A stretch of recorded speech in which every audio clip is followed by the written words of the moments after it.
Fringe Radio, your trusted source for the paranormal, conspiracy theory, and true crime.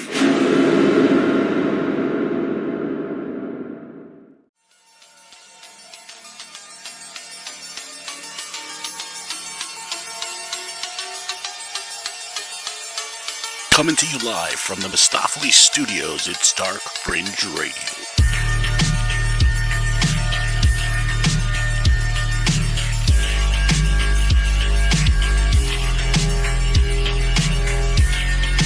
All I'm offering is the truth, nothing more.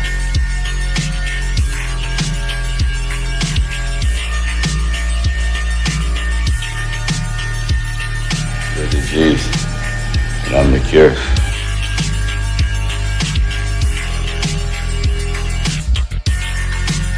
That is power.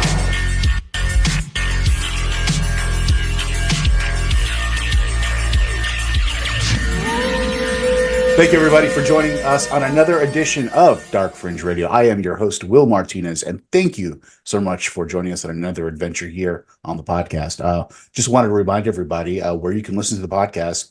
Make sure you check us out on our website, darkfringeradio.com, where you can listen to all the episodes and actually have the latest episode on the bottom there on our YouTube link. So also want to remind everybody, of course, like I said earlier, about the YouTube link.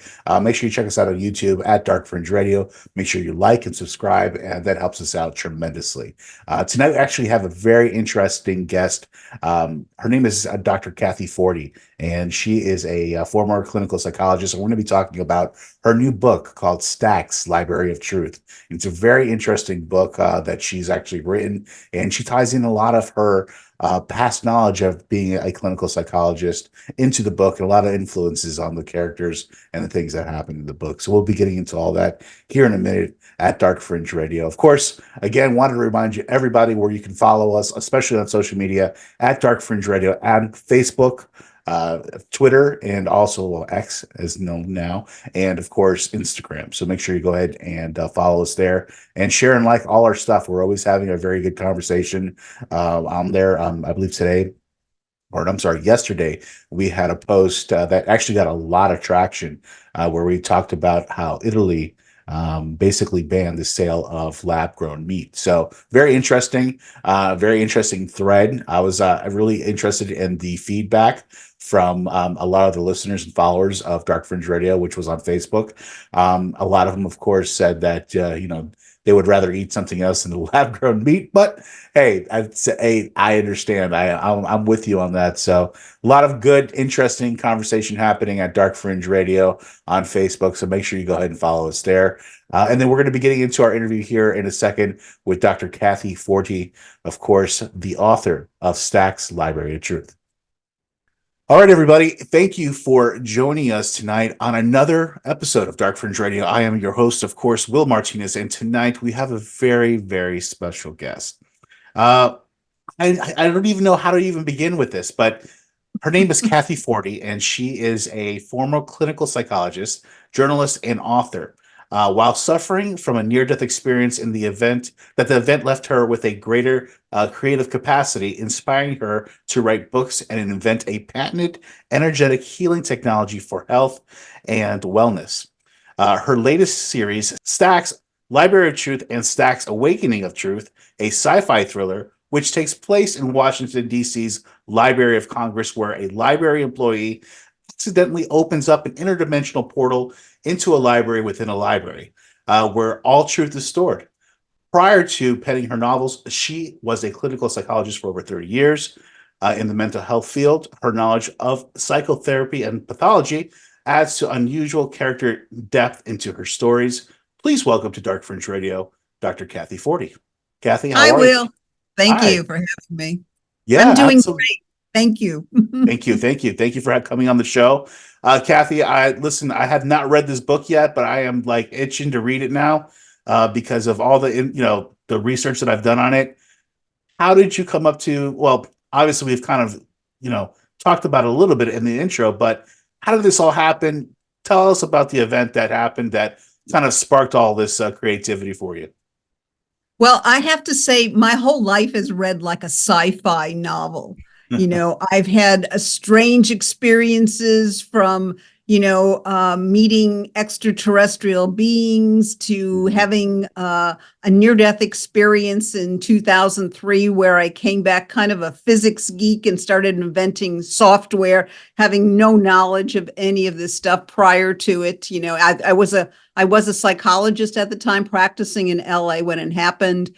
And then, with the books, one night I had a dream and I had the whole plot of, now there's 3 books, as you can see behind me. Yes, now there is. Yes. And I just finished the 4th this week, so it should be out wow. next week. I Okay. thought it was going to be a trilogy, just kept getting bigger. That's good.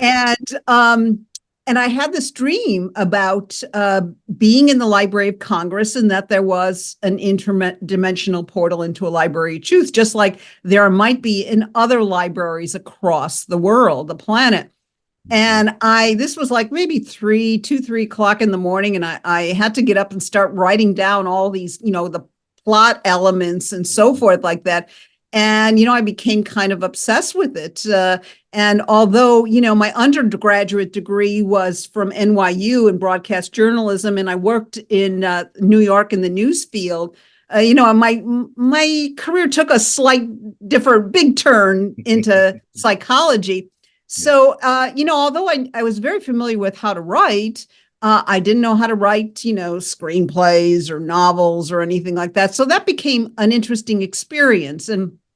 And so I started writing this basically during COVID. I'd written a pilot for it, and then COVID happened and so forth. And I had one of the teachers at UCLA, who was a friend of mine, said, this book has got legs. You need to write this into a novel. And I thought, it was going to be one novel. And there's 3 that are like cliffhangers, and it ends with Stack's Truth Will Set You Free, the 3rd book, but the 4th book is 20 years later. What happened? Oh, okay. So when one of the characters, a little psychic girl, grows up, and she's a real force to be reckoned with, and she's dealing with AI. Oh. So, I had to look into the future. And as I'm writing these books, I say without any, reservation in my mind, these books felt channeled. There were concepts coming to me, and then suddenly things like that would happen in real life. Yeah. And it's funny how that kind of parallels, right? They said that this is nonfiction sci-fi. I mean, it takes in the corrupt world of Washington D.C. and politics. And I was told, listen, this was in 2019.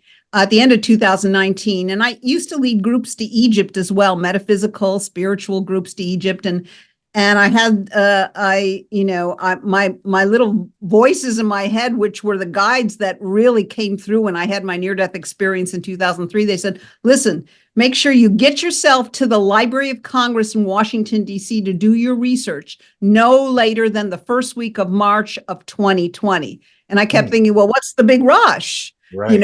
And but I listened, because when I don't listen, I get in trouble. Yeah.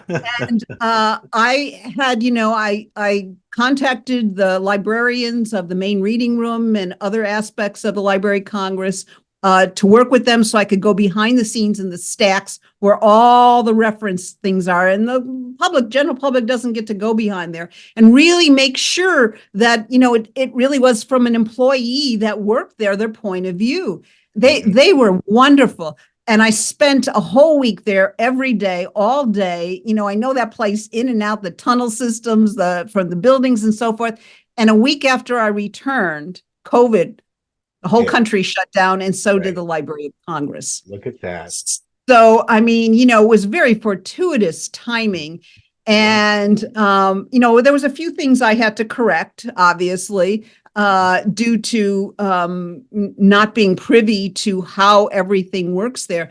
But it is a fabulous place filled with symbology. And I was right on about there's Minerva statues everywhere. And my secret society in the book, I was told to call it Minerva before I saw all of the Minerva statues there. And right now, it seems like everybody's going down to Antarctica. I had the Antarctica connection in my book a long time ago as being one of the portals. Did you see You one of know, the big things stories that came out today? Actually, I think that Iran said that they're claiming Antarctica. Did you hear that today? Iran is claiming Yeah, Antarctica. yeah, Oh, yeah, well, yeah. that's interesting because every country has a base down there, and Right, people go down there, and you're wondering what are they doing down there? It's the biggest right, frozen tundra, right. in the world, and there's not Mhm. much to see except polar Or is there? bear and things like that. But my guidance was showing me that people get their marching orders down in Antarctica. Wow. Yeah. And yeah, and so whether it be from, aliens or a secret government or so forth like that, I'm not saying right now. You'd have to read the Mhm. books to find Of out course. Yeah. what Let's not give what up too was much away. happening. Yeah. Yeah. No. Absolutely. And Yes, yes. it's interesting how you have such insight into this type of for instance, the Library of Congress. I mean, you were given access that most people don't get, and that I think is a very important part about how these books are written because you can give firsthand knowledge, and like you were speaking earlier about giving tour guides or having groups get together in Egypt, going through those areas. I mean, that of course gives you firsthand knowledge as well. And I'm sure you were able to implement that stuff into all that stuff into the book, correct? Exactly. I mean, those the first two pictures you see behind me, I Mhm. actually took those pictures. Oh, Those wow. were from my own camera. And the first one that says Stack's Library of Truth is the main reading room. And you're not supposed to have any type of cameras or anything in there, but I snuck it. And when I did it at the time, I knew it would be the cover of the book. Mm, interesting. And and then there's a underneath the library, it says library there's an unusual clock. And as I'm sitting there, and I started to write one of the chapters actually in that main reading room there to get the ambiance of it. And I'm looking up at this clock, which is very ornate with gold filigree and the whole 9 yards, but it's not keeping accurate time. And I thought, this is kind of odd for the Library of Congress to have a clock that doesn't work. And so I asked one of the librarians there. They go, "Oh, that clock has never worked." And I wove it into the story for why it doesn't work, which is interesting in and of itself. The second one, I took that picture in the grand hall, and the third one I didn't take. But it's sort of like if you haven't gotten to the Library of Congress, I mean, you need to put it on your to-do list because when you think it was started by Thomas Jefferson from his own personal library of books and grew over time and is the largest library in the world. And I thought, what better way to hold the secrets of mankind and the world but to have a library within a library. And not everybody can get to this library. You have to kind of know the algorithm that can open up this portal, just like I've talked to military people and they said, yeah, we have instrumentation that can open up portals in time and space.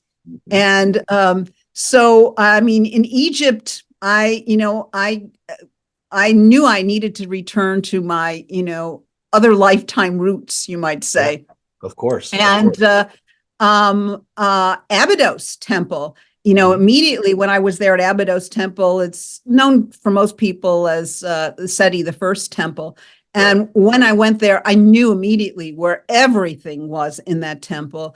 And then, my own guidance said, well, this was the home to the Melchizedek priests. These were the cosmic priests to the priest. They were the futurists. They could see into the future. But the reason they could see into the future was that there's a natural stargate inside Abydos Temple. And I had talked to this military guy, and he said many years ago, oh, we have the technology to bring ET home. And he said, we actually allowed an ET. We opened up a portal at the Abydos Temple.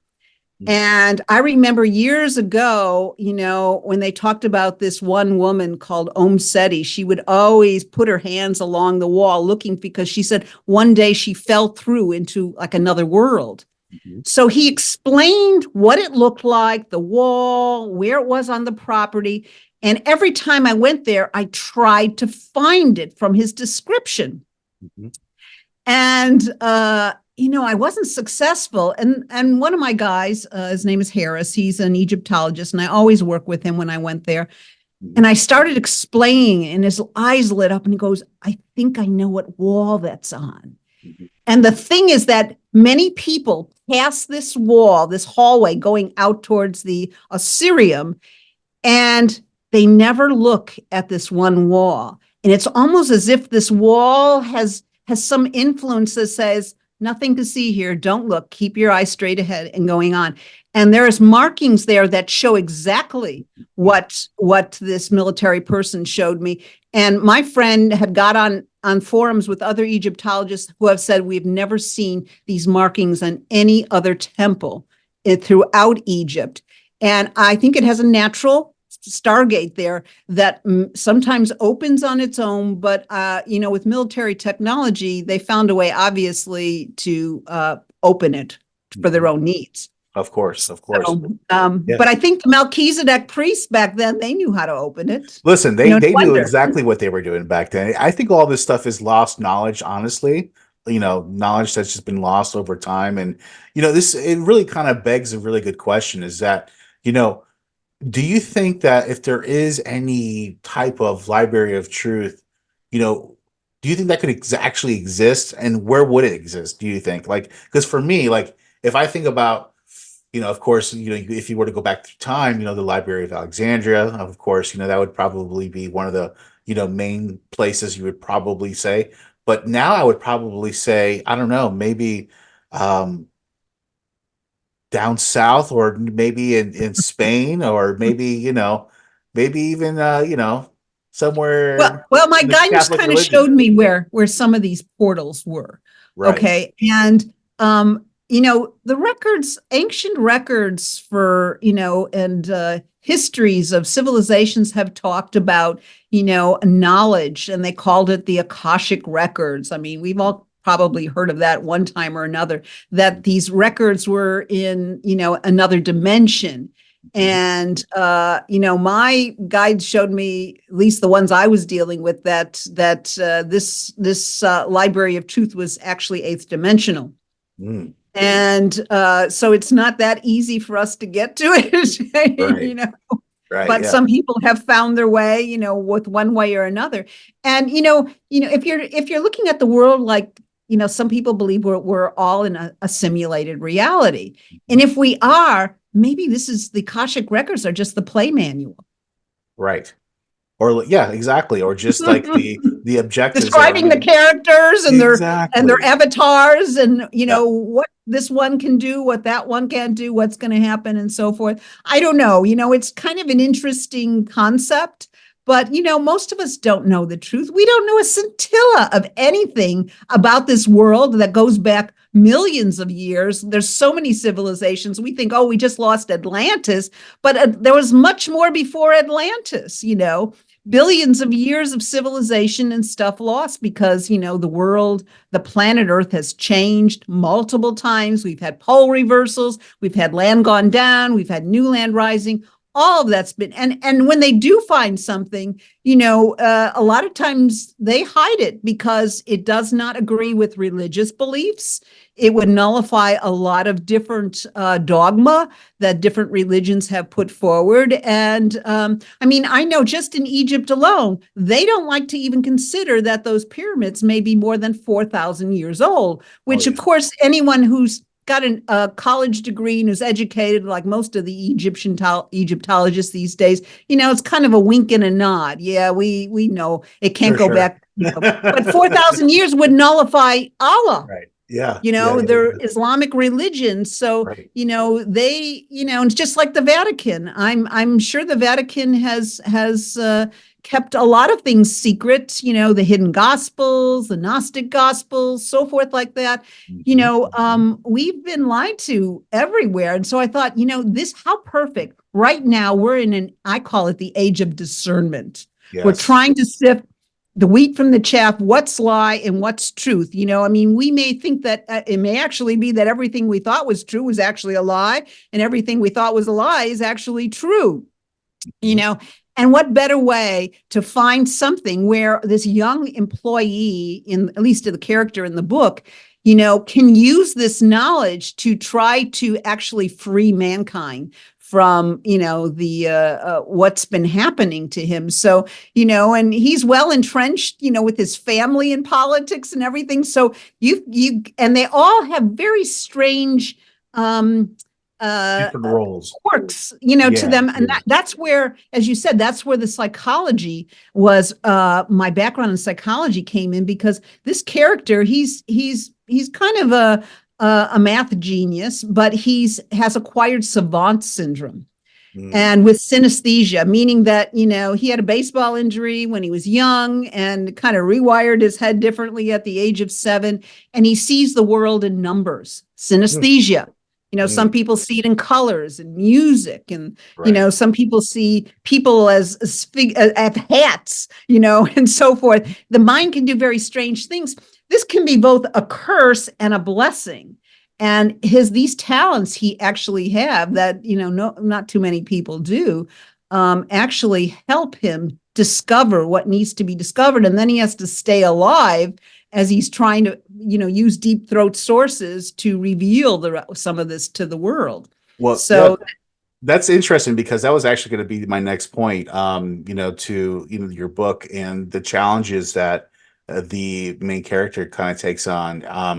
Can you talk about a little bit about the challenges? I mean, of course, being a whistleblower in anything these days, you can see what some of the challenges that people deal with. I mean, if you want to look at like Julian Assange and some of those type of characters that are, vilified and, imprisoned, you can see what happens to them. But in your book, can you give us a little bit about, some of the challenges the main character actually kind of deals with? Well, like I said, his talents in computers and everything else help him stay low under the radar. Okay. But he does work with, an aspiring female television reporter in Washington, D.C., who's trying to redeem herself because she drinks too much, and she's been reprimanded for not having accuracy in reporting. And now she has to prove herself, and, they're stuck coming after her. And so, by the time we get to the second book, we're already on Maui, which is where I live. It's where you live, right? And, there is a portal here up on Haleakala. Now, a lot of people are talking recently that portal up there may have had some interaction with what happened in the Lahaina fires. Gotcha. Okay. And, I know a lot of people who work, one who actually is a retired park ranger in Haleakala. Mm-hmm. And she would tell stories about they were fooling around with lasers years ago before she retired up there. There's, it's home to Space Force Delta 2 and the 15th Space Surveillance Squadron. I mean, they're looking at everything in space with, a fine eye. And, I started to talk with people, and I did not know. I mean, we don't know half of what's going on in space. It's like a Wild West up there. All this is incorporated in the books. And do you know that they have kinetic killer satellites that are satellites within satellites, sort of like those Russian nesting dolls, a doll within a doll within a doll. Right. And those little satellites come out of the big satellites and go after and maim and destroy other countries' satellites. Everybody's got these things, and they have grappling hooks that they can lasso them in and everything else. And you're just sitting going, really? You can't make this stuff up, but they're very hush hush up there. And so like a modern day Star Wars, right? Yeah, it's a modern day Star Wars. I figured a way how to incorporate some of this into my books, because, I meet whenever I need to know something, suddenly that person appears to me like in the line at Starbucks or something, and I just pretend, oh, how interesting. I remember once meeting somebody from the 15th Space Surveillance Squadron up on Maui. Mm-hmm. And he was dressed in fatigues, and he had a patch that, it looked like military, but it didn't look like anything I'd ever seen. And the patch looked very unusual. And I said to him, by any chance, are you with 15th Space Surveillance Squadron? And he looks surprised and he goes, "Why, yes, ma'am, I am. How did you know that?" You know? Amazing, And right? so, oh, I'm sure you guys are doing a great job. By the way, what was going on August 8th in Lahaina that day? Did you see it? No comment, man. No Oh, comment. no, man. No, no. We can't see anything what you guys think we can see. And I'm thinking, yeah, Right. right. Of course. Um, but Amazing. as a psychologist, I wanted to gauge what his response would be. A lot of times you find from body language, you learn a lot more than the spoken language. Correct. And, that's why I always kind of, come forward as, oh, I know nothing, but how, and for years, people have always told me their stuff, it's Oh, yeah. sort of Oh, like, yeah. you've got a good ear and so forth. So the psychopathology background made my characters, one is a little girl who is extremely psychic, and she starts working in here. Her mother works in the library, and has gets together with the main character. I mean, this story has got thriller, it's got drama, suspense, mystery, and it's got a good romance story, Oh, that's great. Yeah. And everybody wants a good romance in there, and a spicy good romance There too. you go. There's nothing wrong with that. No, absolutely. It's like people say, "Oh, you can write erotica." Oh, Kathy, So well, hey, listen. If it doesn't work out, go. You have another place to go, right? I guess. Exactly. You had to do something during those COVID years. That's right. That's right. And I write all of my books. If for the first one, obviously was at home because everything was closed. But all my books are written at Starbucks. Oh, that's amazing. You know what, Kathy? Let me ask you a question here. Do you think your book is a warning about big technology and companies getting knowledge and getting information and things of that nature? Well, the fourth book, which is called Stack's Next Generation Truth, which comes out next week. Okay. And that'll be on Amazon. They're all in Amazon Kindle, print, and Audible. And, I said that I had to look 20 years into the future. And, looking with my guidance and seeing and the world was a totally different place 20 years from now. Mm-hmm. That was a little concerning. And it takes in, what has happened with the whole AI effect, and how indeed there's things that we haven't stopped to consider, and one of the things is that my guidance showed me is that, Earth is a playground, not a playground, a learning ground for human angelic souls. And human angelic souls are not compatible with AI implants and everything else. And if this continues, and all this, people are not producing or procreating much anymore, it seems. Yeah, That no, this dimension will eventually, souls will stop coming to it for learning, and this dimension will die out. Wow. And so, I mean, that was quite interesting to find, and there was a few other things I found out about as I'm writing that, and I'm writing it, I'm like, oh, really? There's, it's, and I don't think these are my original guides, because the original guides I worked with the Trinfinity 8 and Ascension 11 software. It's healing. It's all based on mathematical algorithms. And believe me, I had no math background. They were a whole different set of guidance. Now I think I have muses that, kind of want to do a little warning in the future of, this is because my everyone that says, these books are very prophetic.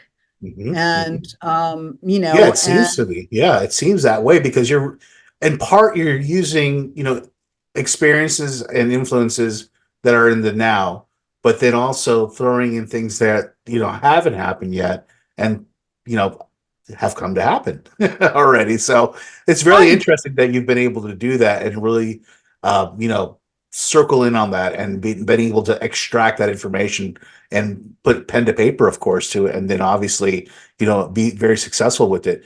Do you think books like yours that have a very powerful, inner circle of, a theme of an inner circle running and ruling the world per se, do you think that's just it's a normal part of our psychology to always think that way, or is it something that now we're just starting to see now because of just maybe so much information that we have at our fingertips versus what we didn't have 20 or 30 years ago? What's your take on that? Well, I think all this has been going on for a long time. It's just been very covert. And now it's more overt and in your face. So we're awakening and becoming more aware of it, just like, Stack's awakening truth. We're seeing more and more people are coming and realizing that the world or some of the things that they thought are true, have been skewed a bit or hidden from them. Mm-hmm. And, we always need a boogeyman.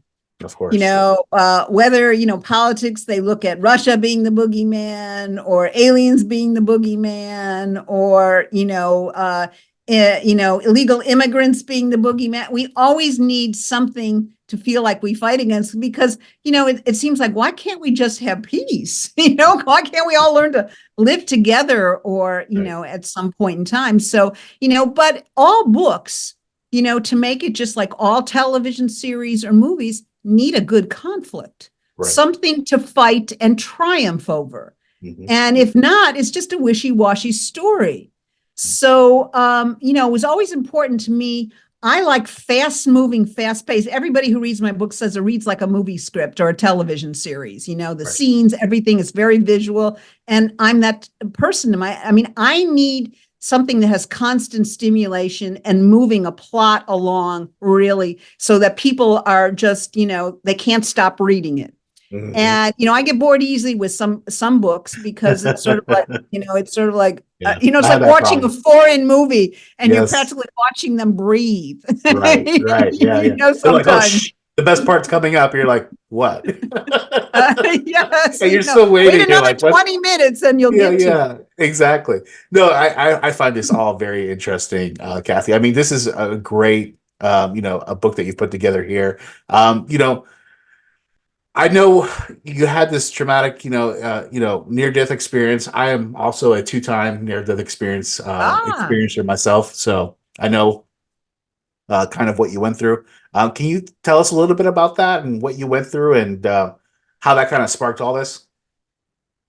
Well, there actually is a book out there called Fractals of God, a psychologist's near-death experience and journeys into the mystical. I mean, I guess if you look me up on Amazon, you'd find that book too. But I was a clinical psychologist practicing in LA at the time, and it was my last client of the day, and it happened to be a Buddhist nun. And, she'd say, oh, tonight is the night of the Wesak moon. And of course, I didn't know what a Wesak moon was. And, it happens every like first week or so in May. Right. And I said, well, what's that? And she goes, well, it's that time when the veils between dimensions are thin and anything can happen. Mm-hmm. And I thought, oh, that's kind of interesting. Mm-hmm. But, as I'm going towards my car, and I'm not thinking about anything this nun has said, I felt this whoosh of energy go right out of my solar plexus area. And immediately I felt a profound emptiness, like I was done with my work here on earth as I knew it. And it felt like all my best friends had left. Huh. I mean, it was the weirdest feeling. Wow. And I, immediately thought, like, I'm done with my work here on earth. Does that mean I'm getting ready to die? And if I'm not getting ready to die and I have to feel this is not going to feel good. So, I went home and I was thinking about this. I had some tea. I was, trying to analyze what this could mean because I still felt this profound sense of emptiness. And I was sucked into this tunnel. Mm. I mean, I just went into a swirling vortex in my head. I must have dropped the tea because later on the tea was all over me.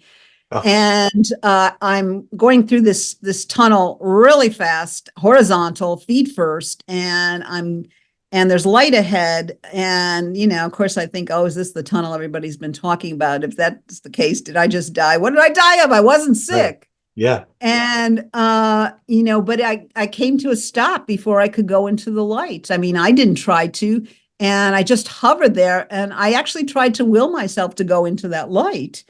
And everything stopped me and I couldn't. And I remember thinking, well, this is boring. Well, I didn't find out later that, I wasn't supposed to go into the light, not because I was supposed to die, but that it's actually a reincarnation soul trap. So, you keep coming back to third dimensional Earth, but I found that out later. So I knew that this is my last time on this dimension, reincarnating. And so as I'm thinking, well, this is boring, all of this energy poured into me, spun me back around, send me back through the tunnel. I was back in my physical body. My whole left side was paralyzed, and voices in my head are saying, breathe, Kathy, breathe. And there's nobody around me. I'm just hearing these voices. And and they're saying, relax, breathe. I realized that for some reason my heart had stopped, and they're trying to jumpstart me. And as they're saying, relax, relax, I'm hearing clicks, loud clicks in my head as my left side of my body is coming back online and reconnecting. And before I knew it, I felt I could move again, but I felt this pressure in my chest, and I kept thinking, oh, I got to go see a cardiologist. The voices in my head saying, you don't need to, you'll be okay. Not until years later did I ever go to, I think it was 15, almost 20 years later. No, not about 15 years later, I went to a cardiologist for something else, and which, just as a checkup, and the first time ever. And even the guy said to me, he said, I can't understand why there's scar tissue on the left side of your heart. Have you ever had a heart attack? Ooh. And I said, no, I didn't, I didn't have anything in my history about it. In fact, I really didn't want it in my history. And he goes, well, I don't understand it then. So that was actually physical proof that, that something had happened. But within 24 hours of returning to my physical body, I was suddenly obsessed with quantum physics. I couldn't stop. I had to go research everything I was reading. These voices in my head were correcting what I was reading on the internet, saying, well, that's true, that's not true, but that's as far as your race's understanding of this subject is, blah, blah, blah. And this was going on, So, to make a long story short, I kind of figured out some things, and they showed me that, in essence, I came back to put together this technology that was all mathematically algorithms, that everything in the universe has a mathematical signature to it. And you need to speak to your DNA and your cellular structure in a way it understands. And math is the language of the universe. So, I thought it was a cosmic joke because, math was my worst subject in school. Mine too. Yeah, and now I research it more than anything else, talking about, gematria and things of that nature. And, it all kind of ties together. You know what I mean? It's very interesting. Now, that technology that you were talking about earlier that kind of came out of this, are you talking about Hertz frequency type of, technology where, it's used for healing? Like, for instance, when you hear a certain Hertz, audibly, that it usually helps with the cellular level of your body, whether, depending on, the different, hertz that is projected. Is that what you're talking about? Well, Hertzian frequencies are very important, but they showed me there was a quicker way into the cellular consciousness. Okay. And that was to be able to, they showed me how to stream these mathematical instructional algorithms to the bodies. Now, they actually incorporated the science of fractals, which when you couple that with information, amplifies it. And they use certain frequencies to it was like a carrier wave to bring in these algorithms to the body. So it was used only and then it was transmitted through a computer-based program, into a digital analog box and through wires into pure quartz crystal rods. Just like they did in ancient Egypt, the pharaohs carried this. One was zinc, one was copper. It was filled with crystalline chips, and they changed it over time to balance the energy of the pharaoh. It was like he never left home without them. They called it the rods of Ra or the wands of Horus. So basically, I was repackaging an old, and the Egyptians learned it from the Atlanteans, and the Atlanteans probably learned it from the Arcturians, and so forth and so forth, like that. Right. Yeah. But, so it was a way. And so it took 5 years to develop. It's out now, the Ascension 11 and Trinfinity8.com, websites. And, practitioners from all over the world use it for anything from physical issues to emotional release stuff, to anti-aging, to spiritual. and so forth like that. And so, it's right now, it's all over the world. And then I thought, I want to go back to my writing roots, and then the Stacks books came out of that. And, I Right. don't know where that'll end, but, I think you need to, most people, to keep that creativity and curiosity alive, which keeps you young, because I'm 71, It does. and, You look great for 71, by the thank way. you. Thank you. And that's no cosmetic work, no Restylane, no fillers, no Botox, nothing. That's pure energy work. All natural. And, all natural, so, Right. that's the way to do it. And, so it keeps you young if you, do different things. And like I said, I believe intense curiosity keeps people young. Of course. So I totally believe that as well. Absolutely. All right. So going back to the book here. So talking about Stacks and the whole series. Your 30 years experience, dealing with, I'm sure, thousands of different patients. Have you ever taken one of their personalities and brought them into the book? Well, it's funny you should talk about personalities, because my specialty as a therapist was dissociative identity disorders. Ah, And that used to be called multiple personality disorder. yes, yes, yes. And, I stumbled upon this with my first client when I was back in community mental health days before I went into private practice. And, nobody knew what to do with these. Nobody, even didn't know what they were. A lot of times they'd come with a file this thick with every diagnosis known to man. And you're trying to figure out, what's wrong with this client? Well, I would have to tell you that, the first one that was in my office, I don't know. I felt an energy shift. And this was before my own near-death experience, but I felt something different. And I found myself saying to the person, "Hi, my name is Kathy. What's yours?" And it was a child. And immediately that's like, oh my God, somebody found me out. I thought I was hiding, because Yeah. I saw them kept eyeing my children's toys in the corner. And this was an adult. And, it looked like they wanted to play with them. And adults don't usually want to sit there and play Wow. with children's stuff. Right. Yeah. And so began, a journey of discovery. And I learned more from those clients than I could have ever have done in masterate degree, my doctorate degree, anything. They don't know what they're doing. You have to unlearn all that stuff once you get out of school and really, work with those clients. And I always like to say this one story, because, this one client of mine, I think she was my oldest client at the time, and she had well over 150 different altered personalities, because she'd been abused. 150? Oh yeah, yeah. She had been Wow. abused since an infant by multiple uncles and aunts. I mean, it was like going back to like South Carolina, backwoods swamp type thing, and everybody was screwing everybody. And the only way to survive was to split off one's personality. It happened to somebody else. It didn't happen to me. That's it's a survival. It usually happens before the age of 7, when the personality is being laid down. It's interesting. And so some were full-blown alter personalities, some were little fragments. They may had a smell or a little fragment of the memory or so forth like that. But the reason I'm saying is this, because this one client, and this really blew my mind.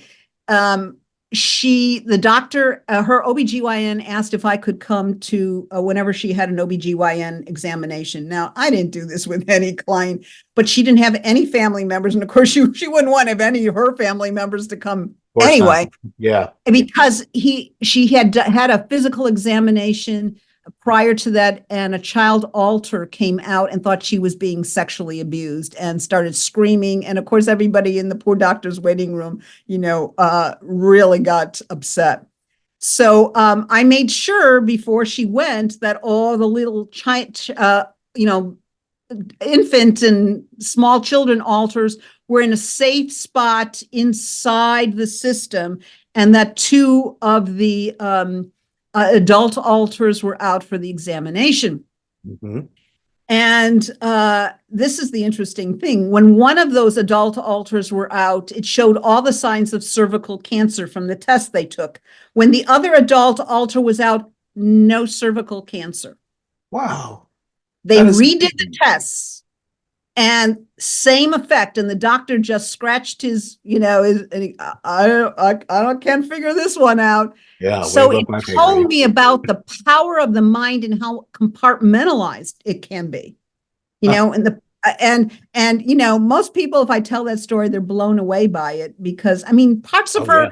her, were male alters, some were female alters, some were left-handed, some were right-handed, some needed glasses to read, some didn't, some when they were children, when they were looking in the mirror in the bathroom, they had to stand on a chair because they thought they were too small, even though they were an adult, Mhm. and so you had all of these anomalies. And so, it really gave me, an education that you couldn't get anywhere else. And I'm I sure. became a better therapist because of these clients. So I saw a lot of strange things. And sometimes I like to, put those into my books, Yeah. those who, because most of these people who have, who dissociate and have many different alters also tend to be high psychics and high sensitives. That's true. That's true. Yeah, you're absolutely right. Yes. You know, let me ask you this, staying on that same subject, do you think that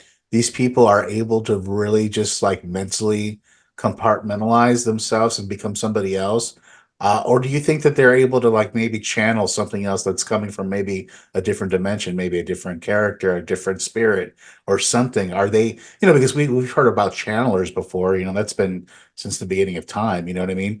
Do you think these people are, definitely suffering from a mental disorder, or is it maybe a little bit of both? Maybe are they tapping into something else that we can't tap into as normal human beings, or whatever you want to call us? You know what I mean? Yeah. What's your opinion on that? Well, it's a little bit of both, Okay. because they have had to be so hyper alert to danger at a young age all their life. Hmm.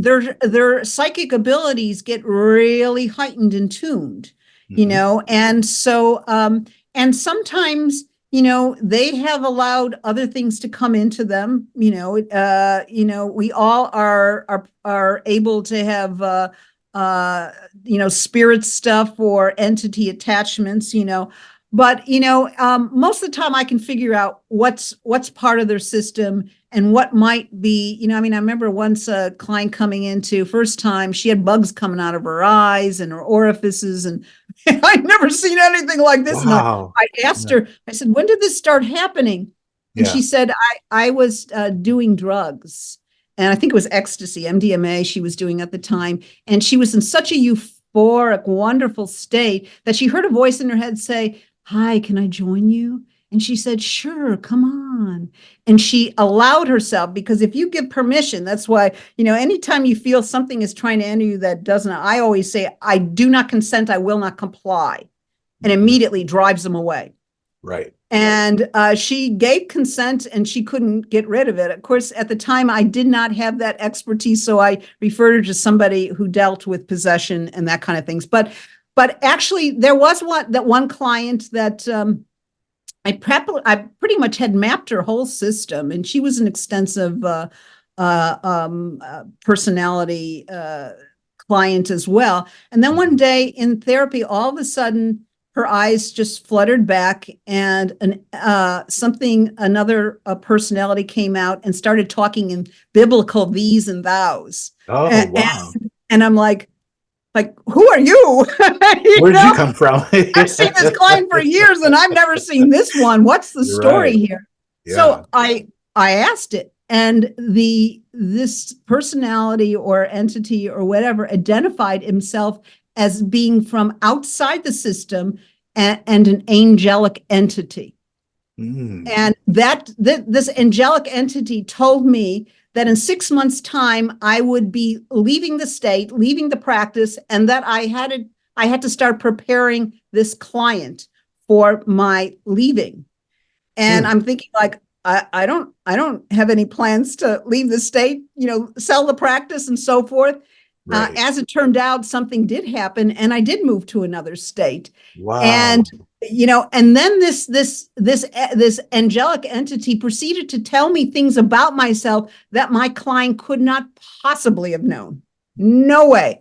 Mhm. and then told me about 3 gifts that were coming to me. And I don't want to talk about it because it's personal. And all Get 3 of it? those gifts did come to me. Mm. And so then when they were done giving these messages, my client just slumped forward like a Raggedy Ann doll, and she came back and she did not know what had happened. Wow. And so I know that, and she was very very Christian oriented, very religious. So I think she was fine having an angelic entity come through, because she was like one of those.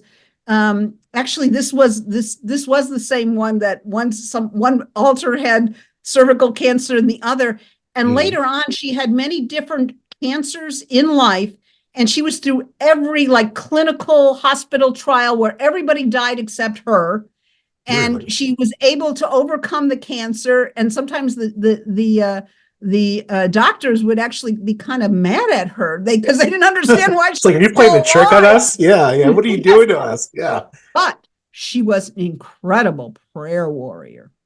Oh, good. And, so Good, the good. power of the mind, you want to call it positive intention, you want to call it prayer, whatever you want to call it, really worked for her. So she was able to, make things happen. So, whenever I needed something, I would call her and say, hey, good word. It seems Yeah, like you have a direct conduit you do. to Yeah. Can I talk source. to her again, or whoever it was? Yes. I need some But, things sorted out here, right. So, Yeah. it could be, as you said, it could be both. There could be some type of, entity in there that, you don't want in there. I find that most of those happen to be with people who are giving themselves away to drugs and alcohol.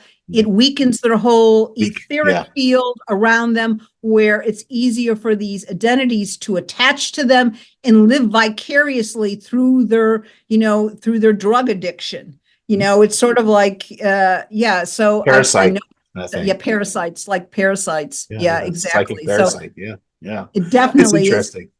Very Yes. interesting. I've always wanted to know that because, I've always been very fascinated with DID. What's your favorite DID like based movie?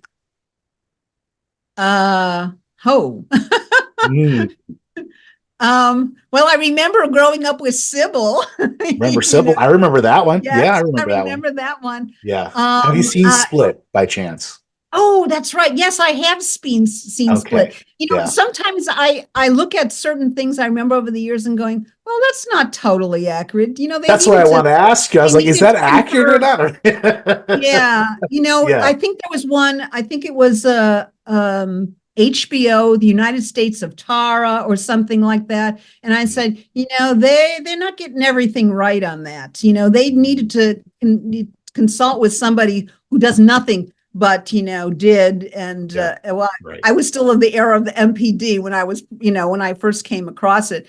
Gotcha. And because I said, that's not quite accurate. And they like to call themselves multiples. Right. And Right. Right. they'll be the first one to say, oh, that person doesn't know what they're talking about, because they had, and I've had some MK Ultra ones, but they didn't last Oh, long in therapy, because as soon as you start getting close to the truth, they seem to have some type of alter personality in there that was built in as a scrambler personality to go back and report to really? their handler or whatever. And all Huh. it's only 2 of them, 2 MK Ultra, and they both came from military intelligence families. Of course. That's usually where So it comes from. Yeah. yeah. Yeah. So I mean, you learn a little bit, but it's very rare you can get them to stay in therapy. Amazing. Amazing. Yeah. Going back to the book, Kathy, you've come out with the 4th one coming out next week. You're on a heck of a roll. You're tapping into something very powerful here, obviously. Um, Tell me if you can, have you faced any challenges, writing these books? Have you had any people, come out against you? And if you did, how did you overcome all those things? Knock on wood. All right. I Yes. have not had any yet. Maybe I'm flying kind of low under the radar. I've had many psychics look at me and go, "Ooh, you're well protected." Mhm. And because I believe that there's forces out there that want this truth out. It's not to say that I'm immune to anything, Right. but all of this stuff I put under the guise of science fiction. So I think they're thinking, nobody will really, it's just a story. Mhm. I mean, if I came out and wrote this as nonfiction books, you better believe I'd be on the radar really much faster. Oh yeah. Yeah, very And quickly. some of these things that are in the book, experiences I've in the book that I've woven, have been some of my own personal experiences. My friends know which ones are mine. I That's mean, awesome. I've explored the water tunnels underneath the Great Pyramid. I've been up the ass of the Sphinx under the tunnel there. I mean, a number of things, because I always find a way to get into places that I really want, that most people aren't able to. And I like to incorporate those into the stories if I can, if there's Of a course. natural way to put it in. And there were a couple places in there where there were natural places to incorporate Kathy's personal stuff. That's awesome. I love that. I find I'm trying to write a book personally, so I've never written anything before, so it's my first time, and it's something that I've been procrastinating and doing for so long. But I love the concept of being able to bring in a personal story or a personal experience into a book, and then only certain people actually knowing about it. So, I'm actually kind of like, you know, hoping and having that, that experience later on. But one more thing I wanted to ask you is, what do you hope readers will take away from your book? I mean, this is such a fascinating book. There's so many different aspects to this, but what do you think the underlying, meaning or maybe mantra is under this book? Well, that you got to follow your truth, and don't take anybody else's truth. I'm kind of anti-guru-ish because I believe we all have the truth within ourselves and we were our own gurus, you want to Right. call it. Yeah. And once we give over that power, like, oh, so and so says this, and this is how I must think or believe, you've given away your power. Mhm. I mean, I'm just dropping breadcrumbs, Right. and if you resonate with it, fine, but don't believe all of my truth. I mean, even in the book, there's something about praying mantis beings. I have actually run into a praying mantis being, and I'm not talking about in a dream state. Oh yeah, I believe in those too. I really do believe they exist. I mean, they're the yeah. Well, that's a whole nother conversation for a whole nother night. But yeah, no, yeah, that's amazing that you had that experience. I mean, was it you were completely lucid at that time? Oh my gosh, I was doing remote viewing. Oh, you were doing remote viewing. Okay, all right. And that's when, I mean, I was taught by the granddaddy of remote viewing, Russell Targ, who with Mhm. Hal Puthoff ran a Palo Alto Research Center, working with Uri Geller and all those guys, remote viewers for the military. And I happened to be living in upstate in California at the time, and I was at a New Year's Eve party, and that's when I met Russell many, many years ago. And a number of us were talking to him, and he goes, "Yeah, I can teach you how to do it." So we set up outside of the party, and so I learned to do it. I'm not to say, I'm Joe Moneagle, McMoneagle, McMonagall, right? yeah, right, abilities like some Right, of them, but right. it's usually when I'm not trying that I That's what find happens. myself in places that I'll just tell you briefly. That was one time. I was in the desert doing a remote viewing, not remote viewing. I was doing a contact in the desert in the With beginning with Stephen Dr. Greer. Greer. Yeah, Yeah, many years, yeah. many years ago. Mhm. And, it was out in the desert nowhere, there was no roads, no lights and so forth like that. And I was doing some remote viewing, and I found myself remote viewing over a military base. And the reason I knew it was a military base because I could see the insignia on the plane tail, and I knew it was an American plane. And I thought, I don't want to be remote I want viewing to be over around here. because I knew Right, intuitively that they could lock onto me. And right. so I just jokingly said, "Oh, I'd rather know where the alien bases are." Oh boy, here are all the red flags went off. Ding, ding, ding, ding, ding, ding. Just jokingly. And, Right. that's it. Half the time when you're just, joking around, that's when things happen. You try to make it happen, it doesn't happen sometimes. Right. Right. And I heard as clear as my head, well, look for the artificial mountain. And of course, it's in the dark. How are you going to look for the artificial mountain? But I found myself going over to this high mountaintop, and it wasn't open. There was no opening, but I found myself going down deep into it, miles down to it. And I got down to the bottom, and there's all these huge tunnels. I mean, that you could run planes through. Right. And I didn't see anybody down there, and it was lit by some mysterious, it was bright white light, but there was no lighting source, Right, no right. lighting source, no shadows, nothing. And, I'm thinking like, oh, what is this place? And I found myself drawn over to this one area, and I saw writing on the wall. And, at that time, I was familiar with hieroglyphics, being, going to Egypt so many times. And a little bit with the Sumerian and ancient cuneiform, but it didn't look like anything I'd ever seen. I don't know what language it was, but it was all symbols. Mm-hmm. And, suddenly I felt like I should look behind the wall. And I did, in my mind's eye, look behind the wall, and there's this 10-foot tall praying mantis sitting there on a pillow, almost like he was meditating. And his antenna were going out like this, like he was sweeping the room. And I knew immediately, as soon as I got in there, he knew I was there. Oh boy. And I didn't feel any malevolence, but, I immediately knew, like, you don't belong here. And I felt his energy push me out, and I was propelled right back up through that mountain and back into my chair, and I said to Stephen later, I think this is the next day, oh, I saw a praying mantis, really weird looking creature.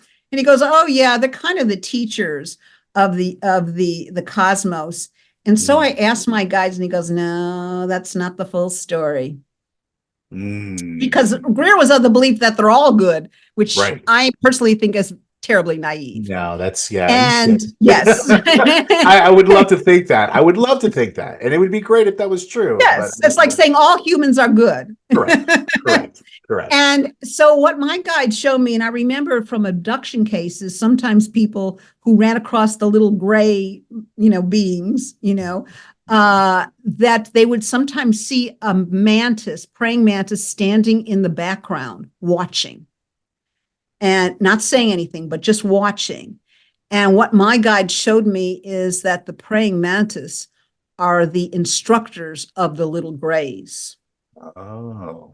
They're the power behind the little grays, and they're making the grays get the bad rap when actually they're the ones they're orchestrating all of this.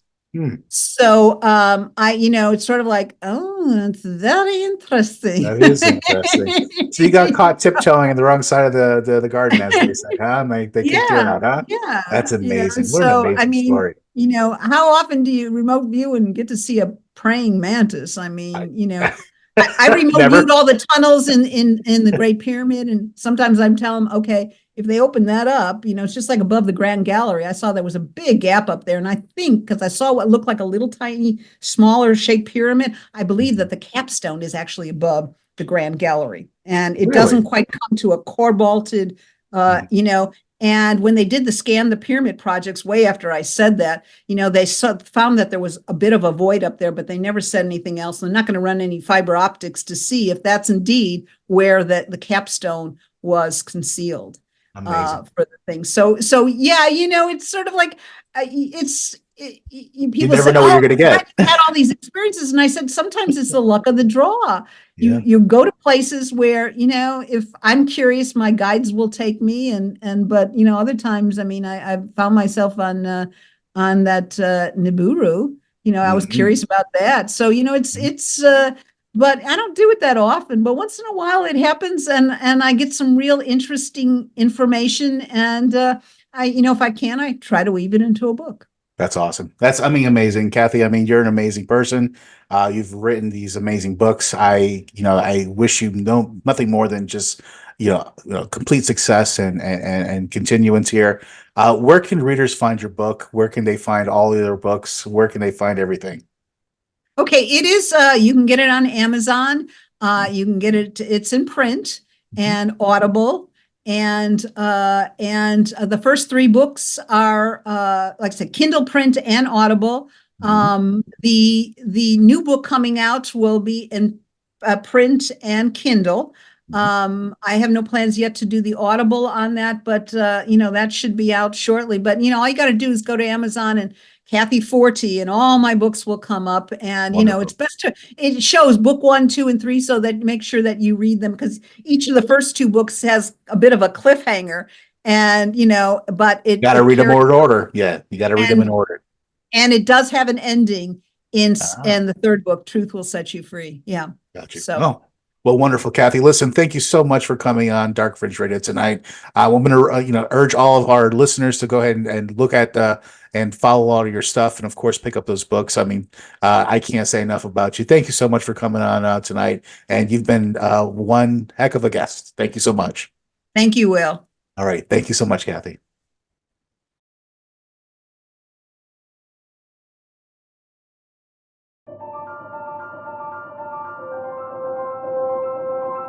Dark Fringe Radio, your premier source for the paranormal, conspiracy theory, and true crime.